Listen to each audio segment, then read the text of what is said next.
Balita, posibleng ganti ng mga kakampi ng Bangsamoro Islamic Freedom Fighters o BIFF ang pagsabog ng isang improvised explosive device sa Mamasapano, Maguindanao. Ayon po yan sa militar. Nangyari ang pagsabog habang dumaraan ng convoy ng militar at kabuntotang media kabilang ang team ng aming reporter na si Chino Gaston. Narito ang kanyang report.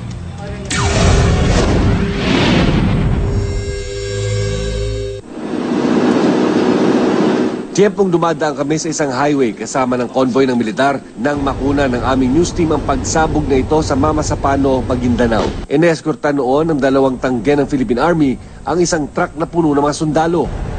Ilang saglit pa. Naka-roll ka? Oo. Naka-roll ka?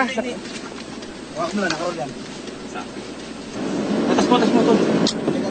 Atas, huwag ka, dito ka lang. Atas mo! Sa photograph mula sa video, kitang-kita ang pagsabog ng improvised explosive device o IED sa harapang bahagi ng tangke. Sumusunod tayo sa mga ilang sundalo na papasok dito sa Radya Buhayan nang maganap nga itong pagsabog sa kahabaan ng kalsadang ito. At makikita nyo, may mga itim doon sa gitna ng kalsada kung saan ito yung mga tumilapon na bahagi ng bomba at yung nasirang bahagi ng kalsada dyan sa gitna. Kaya dadaan lamang dyan ng tropa ng gobyerno na papasok dito. Kasunod ng pagsabog ng IED sa kaliwang bahagi ng kalsada, kumalat naman ang mga shrapnel ng hinihinalang bala ng 105mm howitzer na gamit na main explosive.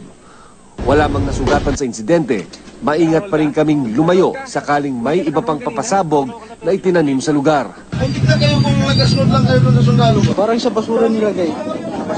Oo. Hindi pwede lapitan yan kasi may mga damo dyan. Baka meron bang nalagay.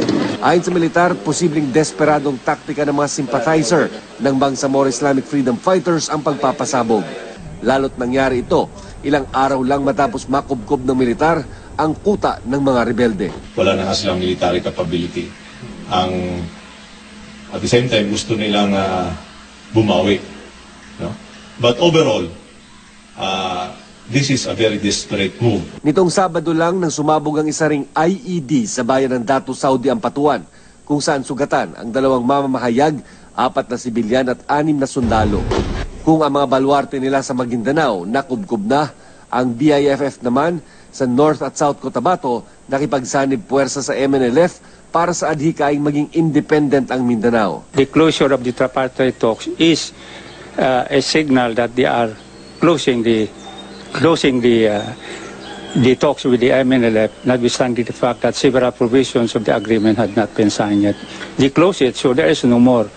There is no point of talking to the other side. Para sa unang balita, Chino Gaston reporting.